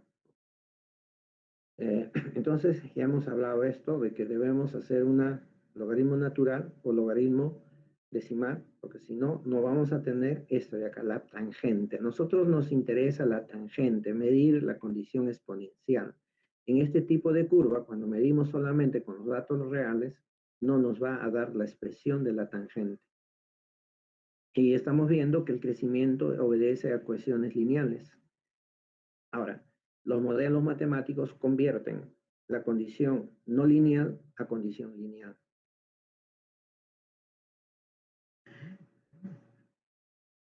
¿Qué pasa en el crecimiento exponencial en la fase logarítmica? Acá tenemos, ¿no?, una forma de poder detallarle. Trazo una línea y más o menos estoy viendo que de aquí a aquí esa es la fase logarítmica. Entonces, en ese tiempo, que es un tiempo muy cortísimo, ¿no?, miren, casi de 2 horas, donde se alcanza grandes niveles de crecimiento de 3, logaritmo de 3 a logaritmo de 8. Entonces hay 5 niveles logarítmicos, que es bastante. Entonces, en este caso, las células que llegan aquí, ¿no?, en la fase de crecimiento, no todos están en las mismas condiciones fisiológicas, porque ya hemos analizado cómo es el comportamiento del inóculo, pero acá todas están ya en condiciones de reproducirse. En este punto, el crecimiento es balanceado, ¿no? No es restringido, porque cada una actúa con su metabolismo y todas tienen el mismo tipo, sino que algunas implementan unas cosas más rápidas que las otras, ¿no? Y normalmente vamos a encontrar, pues, incrementos poblacionales, ¿no?, de más o menos 10 escalas logarítmicas, no más, ¿no? Aquí, por ejemplo, tenemos que el incremento es de 5. Habrá otros crecimientos que lleguen, pues, a 10 a la 8, partiendo de una población de 1. Entonces, normalmente no avanza más allá de 10 niveles logarítmicos. El tiempo de generacional, entonces, va a estar dado por la composición del medio de cultivo o del sustrato, la temperatura, el pH, y también sobre la osmolaridad, es decir, la tonicidad, concentración de solutos, concentración de humedad, ¿no? Entonces, todo eso determina un crecimiento que sea bastante rápido. Cuanto más tangente, o sea, quiere decir su crecimiento es muy acelerado, muy rápido, ¿no? Acá hemos visto que los microorganismos heterótrofos crecen más rápidamente en los medios complejos, sustratos complejos, leche, carne, ¿no?, almidones, es decir, lípidos que son complejos, pero que están ricos en energía. Y eso es lo que busca el microorganismo, adaptarse a esas condiciones para obtener rápidamente energía, ¿no? Y eso es lo que contribuye en los medios de cultivo cuando queremos hacer que un microorganismo crezca más rápido que el otro. Luego tenemos una etapa donde ya el crecimiento logarítmico se va frenando, a eso le llamamos la etapa de declinación o crecimiento retardado, ¿no? Acá ya finaliza el crecimiento exponencial, se agota el sustrato, se acumulan inhibidores, cambia el pH, por ejemplo, hay escasez de vitaminas, ¿no?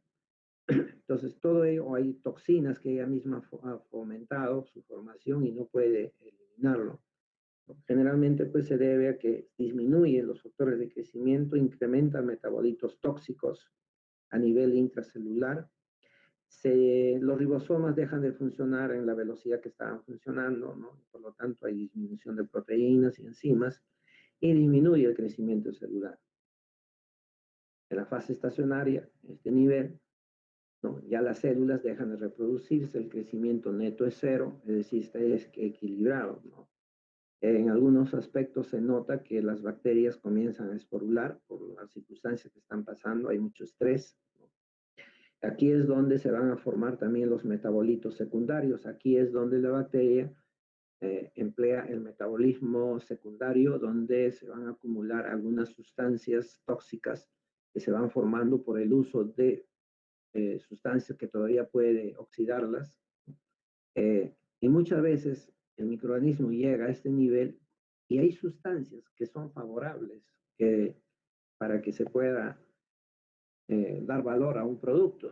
Por ejemplo, la maduración del yogur se hace en frío.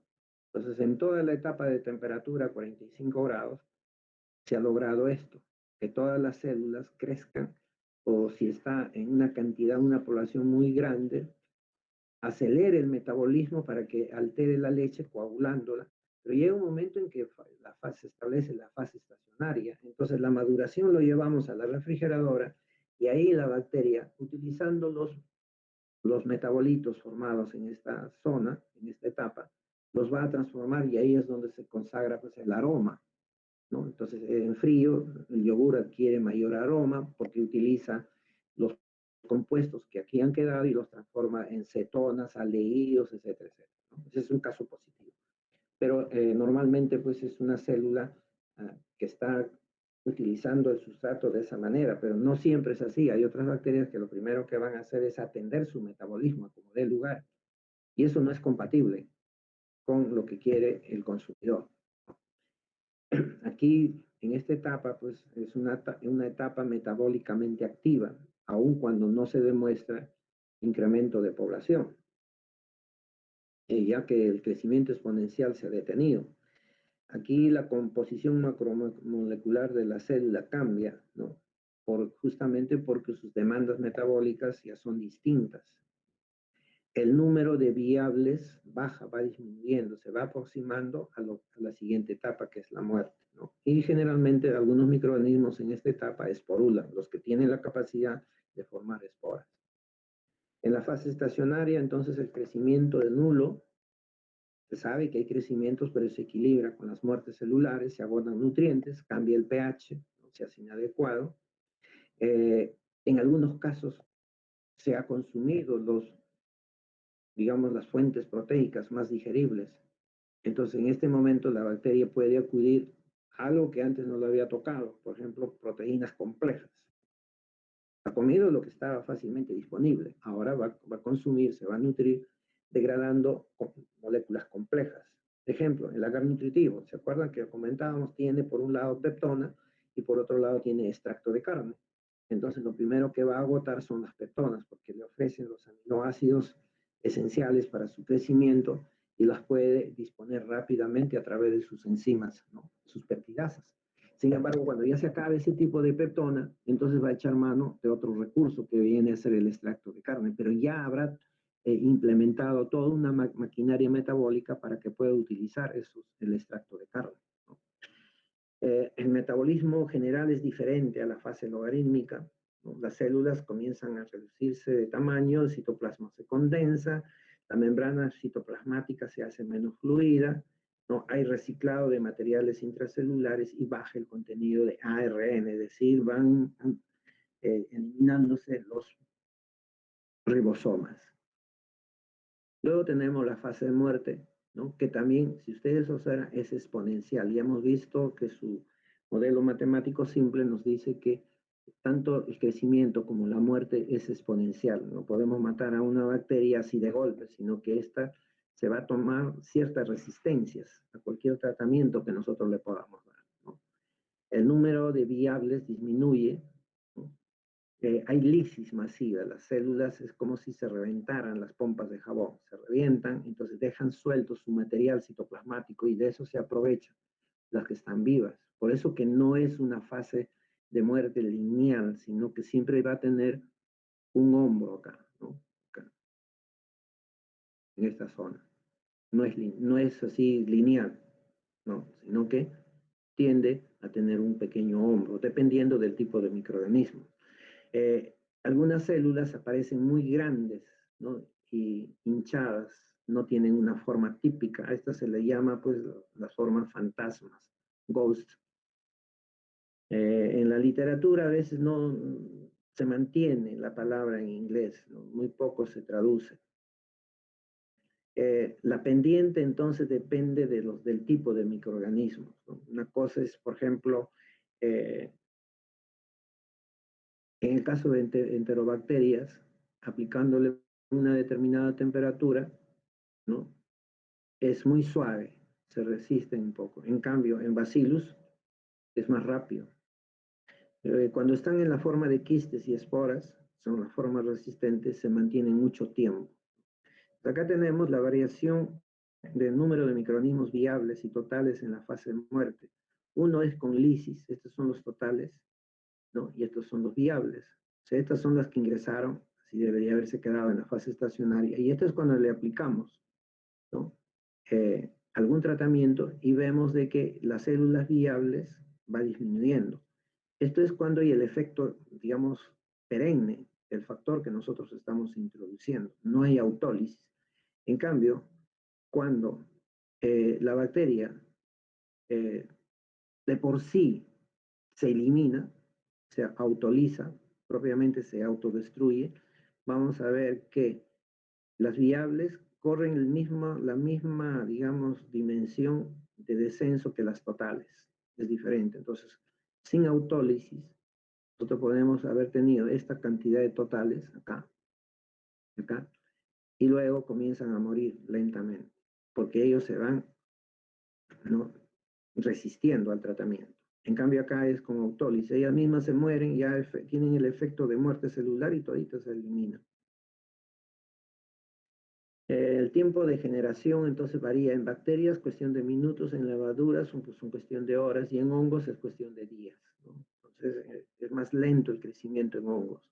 Pero no se olviden de que sus micelios son los que están prosperando y nosotros no vemos esto en el corto plazo, lo vamos a ver en el largo plazo, porque en el mediano plazo, en el corto plazo, el hongo está consumiendo el sustrato, pero está creciendo con sus hifas. Y ya cuando se ha consolidado y comienzan a salir, a modificarse las hifas reproductivas, es que recién vemos su colonia. En el caso de levaduras es de horas, un poquito más largo que las bacterias, ¿no? Porque tiene un tipo de crecimiento, ya hemos visto, por gemación, ¿no? Y se van asociando.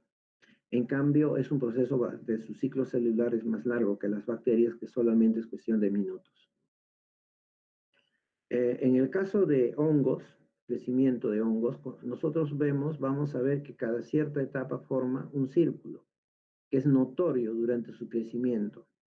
Entonces, nosotros midiendo sucesivamente el diámetro de la colonia, vamos a reemplazar el número de células que se observa con las bacterias. En hongos, generalmente se ha diseñado que su crecimiento se puede expresar midiendo el diámetro de la colonia. Es decir, vamos al laboratorio, colocamos una espora que se puede ver al microscopio, ustedes pueden coger con una pipeta Pasteur, ¿no?, que tiene una puntita muy fina, y por ahí se coge una espora y lo colocan en el centro de la placa, en un medio de cultivo. Y la van revisando, ¿no?, cómo crece, van midiendo el diámetro y eso significa un crecimiento de este tipo. Se mide el radio y vamos a ver que podemos ver cuánto es el crecimiento cuando está con 0 gramos de quitosano. Digamos, el cascarón de los crustáceos tiene una sustancia muy rica que se explota como espesante en la industria. Entonces, y se ve cómo crece cuando no tiene quitosano, ¿no? Cuando tiene 1 gramo, 2 gramos, 3 gramos, 4 gramos, se compara y lo que se mide son los diámetros para poder obtener estas gráficas, ¿no? Acá tienen cómo crecen los.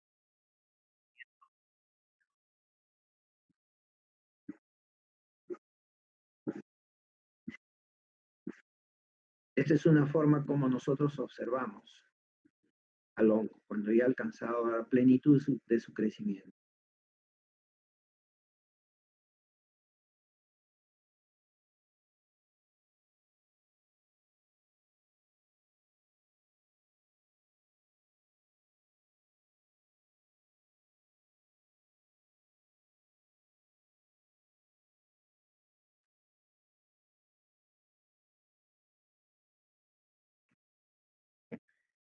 Esta es la etapa donde comienzan a crecer sus micelios y comienzan a aparecer las cifras reproductivas, donde van a comenzar a aparecer sus esporas.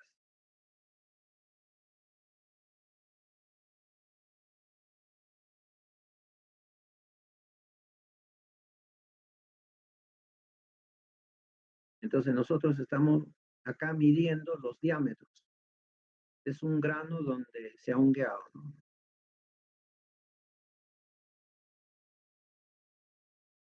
Donde no había nada comienzan a aparecer, míreme.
Bien, entonces lo que nosotros hemos observado es lo siguiente, ¿no? Cuando, bueno, el cultivo de hongos, ¿no? Y esto lo van a ver en el laboratorio, se puede hacer en tubos, en placas, ¿no?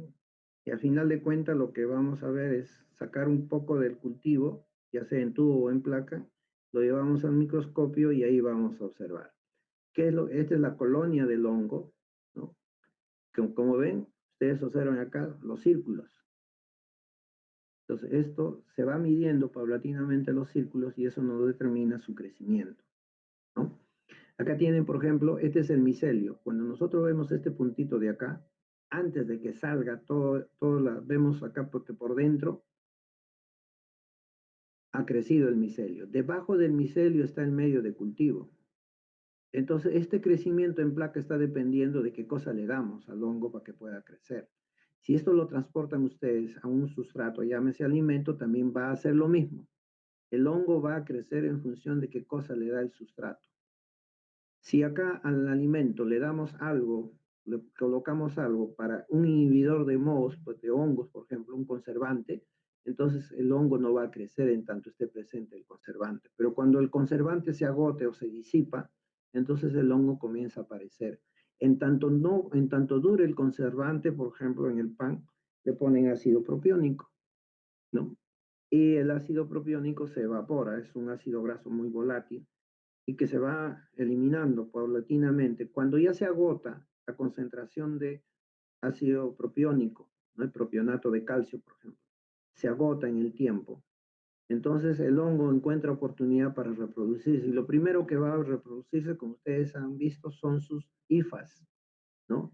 Y el conjunto de hifas forma el micelio. Una vez que ya ha formado todas esas estructuras, recién aflora algunas hifas que se transforman en hifas reproductoras. Y es lo que vemos aquí. Por ejemplo, todos estos círculos son líneas de crecimiento de hifas con reproductoras y va avanzando a través del tiempo, haciendo que las hifas busquen más alimento. Eso es como interpretamos nosotros el crecimiento de hongos filamentosos. ¿Y cómo es que se va a dar esto? A medida que las enzimas comienzan a producirse, se vierte al medio ambiente, ¿no? Y vemos cómo las hifas van creciendo paulatinamente. Ya hemos hablado de esto, ¿no? Que hay una zona de senescencia, es decir, pues la hifa tiene una zona de crecimiento apical, le sigue una zona de absorción, una zona de almacenamiento y hay algunas partes de la hifa que se va envejeciendo. En ese momento esto se va a diferenciar y se puede separar todo este segmento y seguir creciendo.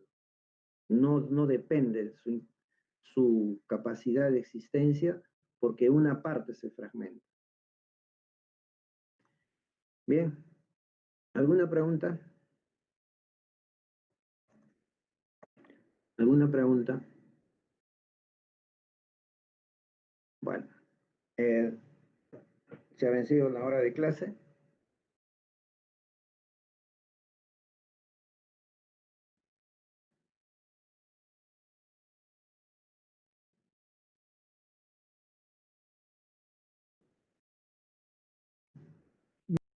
Les voy a enviar la literatura, la lectura de crecimiento microbiano.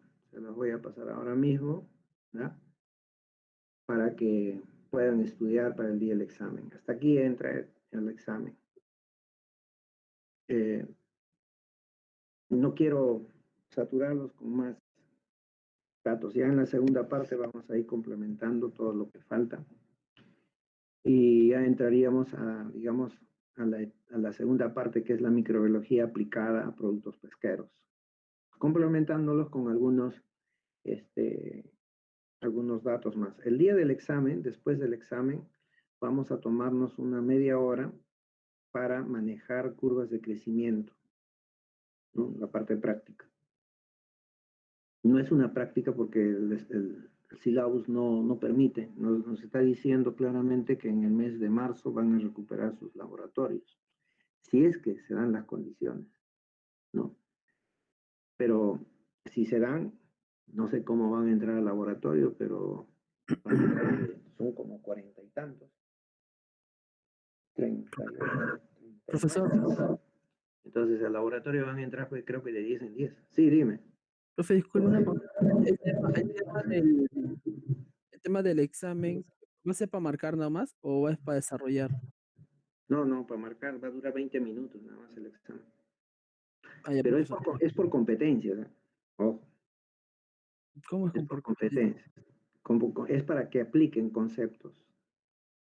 No es, Ah, ya. yo no les voy a preguntar, por ejemplo, la célula, una célula fermentativa, de microorganismo fermentativo, cuya división es por gemación, es levadura, bacteria, hongo, ¿no? Te voy a preguntar eso. Y te puedo preguntar, ¿no? Por ejemplo, las condiciones cuando hablemos de metabolismo, por ejemplo, las condiciones de hidrólisis de ácidos grasos y la implementación de la beta oxidación en pseudomonas es por, y te pongo frases, ¿no? Activación de la acetilcoenzima A en presencia de ATP, todo lo que hemos hablado. Entonces tú tienes que aplicar el concepto. Entonces acostúmbrese a leer bien, a interpretar. No te lances por lo que, en la respuesta, por lo que te parece. Entonces yo les pido que lean, les he dado las literaturas, lean, ¿no? Ocurre muchas veces que las grabaciones, ¿no? No hablo yo de manera, estoy hablando sobre la imagen y cuando ustedes escuchan, no le van a encontrar sentido, porque estoy hablando en función de la imagen. Y hay cosas tácitas, ¿no? Que ustedes están observando, pero sin embargo, no encuentran la lógica. Por eso que lean sus diapositivas, lean la lectura y también las grabaciones. Ahora, las grabaciones, por favor, entren con su correo institucional. No pueden entrar con cualquier correo, tienen que entrar con el correo institucional. Solamente así la plataforma los reconoce y les da acceso al Google Drive. Entonces, cuando ustedes me piden, autoricen la entrada a la grabación, yo les mando el enlace y nuevamente les pide la autorización porque está enlazado a su correo institucional de ustedes. Entonces hay alumnos que me dicen, profesor, mándeme el enlace, le mando el enlace, pero no pueden abrir porque tienen que abrirlo con su correo institucional. No hay otra forma. La universidad hace que esas grabaciones no pueden ser públicas. Entonces es más que nada para sus alumnos, ¿no? Profe, disculpe, ¿cuántas preguntas van a hacer en el examen? 20 preguntas. Luego puede terminar de pasar lista, por favor. Daniel Mego. Presente, profesor. Muy bien. Salomón Morales. Presente, profesor. Oncoy. Presente, profesor. Reyes Guamán. Reyes Guamán. Presente, profesor. Soto Gavilán. Presente, profesor. Suárez Quirós. Presente, profesor. Vázquez Juan. Delgado Gutiérrez. Presente, profesor. Listo. Profesor, dime. no me tomó lista, profe. Quispetupa no tomó lista. Tampoco, profe. Sí, profe. Discúlpame, sí. Ahora sí. Ya, profe. García Ayala.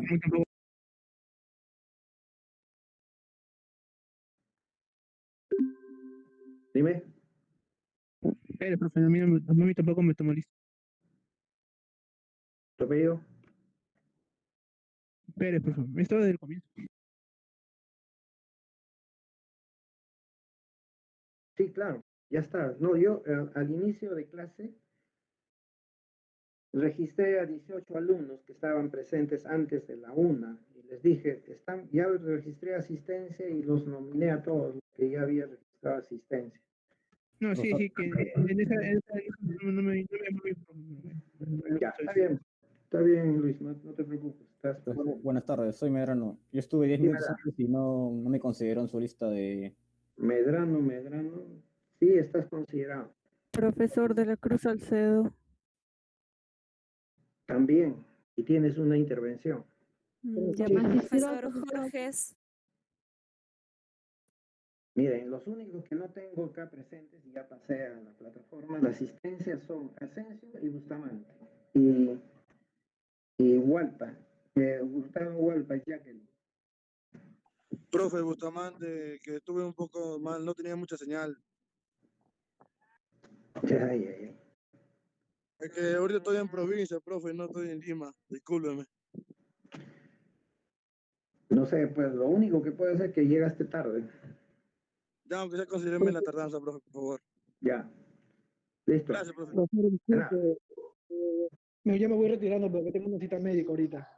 Ya está bien. Ya. Bueno, entonces doy por finalizado la clase. Ha sido un gusto. Cuídense y nos vemos el próximo miércoles a la 1 de la tarde empieza el examen. Profesor, una consulta. Sí. Sobre la irradiación de alimentos. ¿Sobre qué?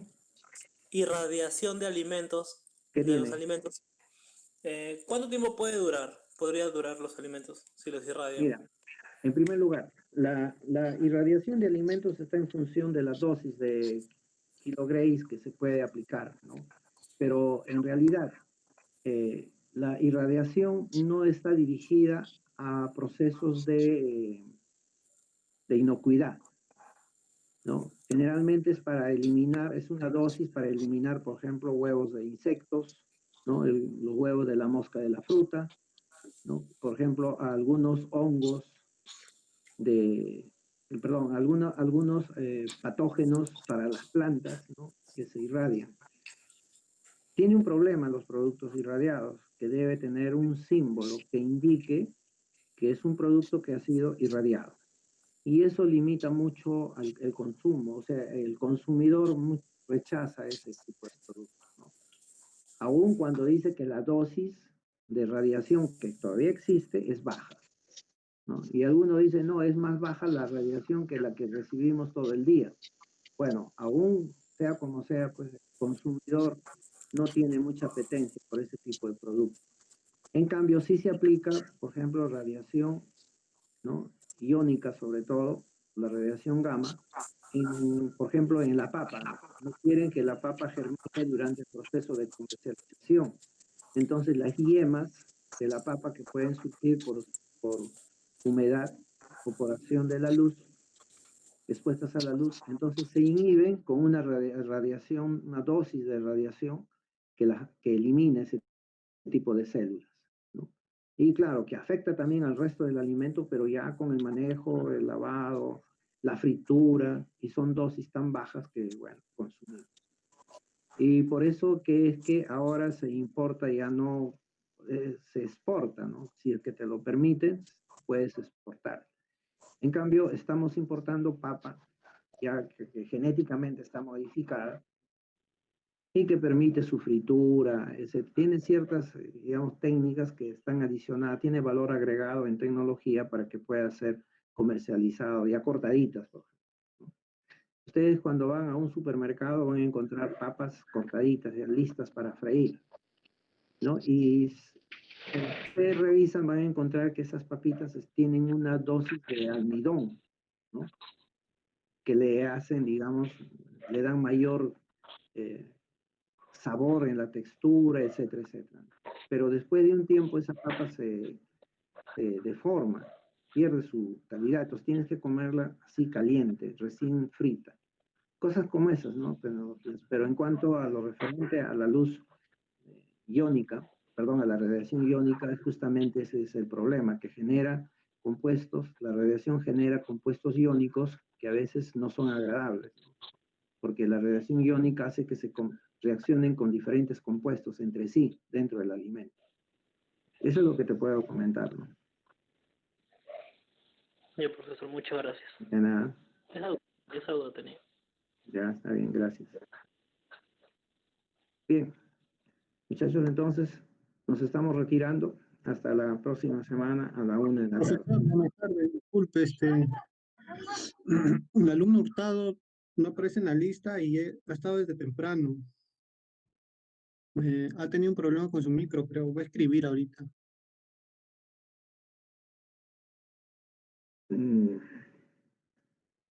Ya le voy a poner, no sé si me aceptan, pero bueno, yo lo estoy considerando como tarde. ¿Ya? Bien. Nos estamos retirando, muchachos.